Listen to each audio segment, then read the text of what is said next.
Hey guys, it's Jay Malin. Welcome back to the vlog. Today is 22 days post VSG surgery, and this will be my week 2/3 update. My 2-week post-op appointment was last week, and at the time I was 17 days post-op. My weight for the appointment was 290 pounds, which gives me a total of 30 pounds lost, including pre-op diet, which is awesome. That equated at the time to more than a pound a day, which is pretty cool. Not only does a pound a day sound wonderful, but it also pulls me from the 3s into the 2s. Hope to never see those 3s again. The appointment went well. I did get another week off of work because my sleep schedule and energy levels were not up to where they needed to be. Since then, I have been doing some sleep training techniques with myself, which include going to bed at a specific time, waking up at a specific time, no naps, and staying mentally active so that when I go to sleep, I'm not only physically tired, but mentally tired as well. And it's been working well. In the last 5 days, 4 of those 5 days, I slept like a baby. The one day I didn't, I actually had my brother in town. We stayed up late. I got off the schedule. The next night it threw me for a loop. So, my own fault. It's been going well though. I can appreciate actually getting good sleep. It's something I've been missing. I do find that in order to maintain my energy levels throughout the day without a nap, I do have to increase my calories.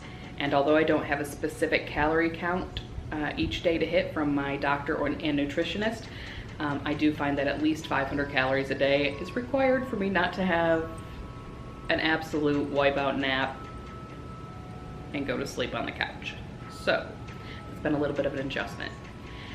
At the appointment, I also graduated from a full liquid diet to a pureed diet, which I thought was going to be wonderful. And it has been to a degree. It's nice to actually have a little bit of texture, and my choices for foods was opened up greatly by that switch from liquid to pureed. My biggest issue I've had is finding protein sources that I can puree and eat without wanting to gag, because I'm gonna be honest with you, I'm not really hungry at any given time anyway, so I have reminders on my phone for breakfast, lunch, dinner, that type of thing. And when I sit down to eat something and I'm not hungry and it doesn't taste good, doesn't equate to a nice productive meal for me. I've tried a few things. I tried tuna fish because I figured it was a soft food anyway and it wouldn't make much difference if I pureed that with what I would normally put in it, you know, the onion and the celery and things like that. That didn't work for me. Even the mere thought of pureeing fish just is not working. So that's not a good choice for me. I've tried a couple of other things, scrambled eggs, because then again, those are still not a pureed food. However, the pureed eggs just didn't work for me at all. So I've been relying on things like yogurt, my protein drinks, obviously, poached eggs, refried beans, and things like that in order to get my protein values for the day.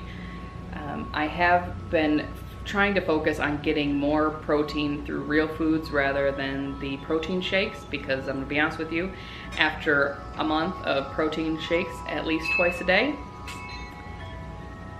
they're not very good anymore. I think I don't know if it's burnout or just the texture, it's just not working for me very well. My tiny tummy really doesn't care for them, and neither do my tiny taste buds. But I drink them because I need to. I have to have the protein, and they're a great source of protein. I have relied on quite a bit the Gen Pro unflavored protein powder. I mix that in with my refried beans. I mix it in with my yogurt, my pureed vegetables and fruits, which I've been just fine eating. Those, I have no trouble with those. I did make a pork roast one night and made creamed spinach with it. I pureed the pork roast into the creamed spinach, and I was able to eat that source of protein just fine. So I do have that to fall back on Worst case scenario, and I'm not finding a lot of protein sources, I can make another pork roast. My wife won't mind at all. In terms of physical activity, my physical activity has increased quite a bit. I run errands during the day. I go for walks. I'm obviously not out running a marathon, and my outings can last anywhere from 30 minutes to 2 hours, depending on what I'm doing or how physically active the activity is, and I don't have any trouble. My biggest thing is making sure when I leave the house at any time, I have my bottle of water with me, because if I leave the house without it and end up being out longer than I need to, I get a headache, I need the liquids, it's just not a good thing. So my Yeti usually goes with me everywhere I go, and I carry my Crystal Light bottle in my purse. So worst case scenario, I can pick up a bottle of water, squirt some in, and call it good. I do prefer the Crystal Light in my water still. I'm trying to transition to straight water, but my tiny tyrant isn't a big fan right now, but we'll get there. He's made plenty of progress in the last couple of weeks, so I'm happy with that. The acid reflux is real, let me tell you. My doctor has required Flintstone vitamins, the chewable ones, as my daily vitamin for at least the first 6 weeks before he'll allow me to switch back to a gummy vitamin, which is what I was taking before. And let me tell you, the Flintstone vitamins, Tiny Tyrant says no, and just releases so much gas and pressure in my esophagus that it just absolutely kills me. So trying to take those every day, along with the fact that, you know, sometimes water can throw off the balance in my stomach, has been difficult. I'm looking forward to the next few weeks. I'm not weighing myself until my 6-week appointment, which is my next doctor's appointment.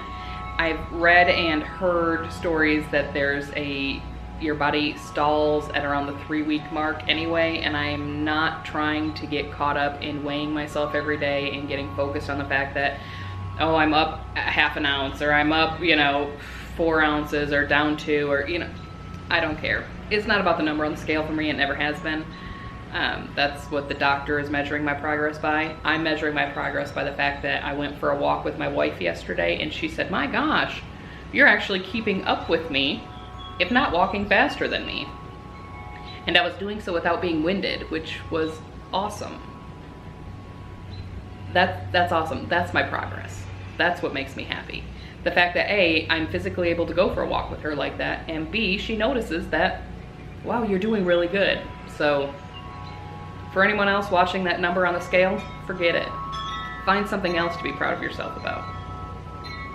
Not that number. That number doesn't work. It really doesn't work. I'm really excited for the next few weeks to see how I'm able to progress. I go back to work next week. Thankfully, there is a holiday, 4th of July, so there's a little bit of a break in there, so it's not like I'll have 5 straight days of work. I'll have to go in a day, have a day off, and then go in 3 more. I really hope I can maintain my energy levels throughout the day. I'm still working on what I need to be packing for lunch and things like that. Let's talk about some emotions. I know that there's a lot of studies and theories out there that tell you that when you lose weight, you have a lot of fat loss, your hormones are out of whack, whatever the scientific reason is behind it. Let me tell you, they're not lying. I mean, there are days where I am optimistic and upbeat about things, and I'm ready to face the world, and then there are days where I just want to crawl under the couch and hope nobody finds me. There's been a couple of days where my wife would come home from work on lunch and she's not sure who she's walking into. And at the time, I know that my fears or my anxiety is unrealistic, and I know that what I'm upset about makes no sense in the big picture, but it's rough. It really is. The support system that you need in order to maintain your sanity through this process is crazy important. Make sure you have someone that understands what you're going through, or at least can empathize with what you're going through and really be there and understand that you don't mean to be the raving lunatic that you sound like. So important. My wife has been amazing.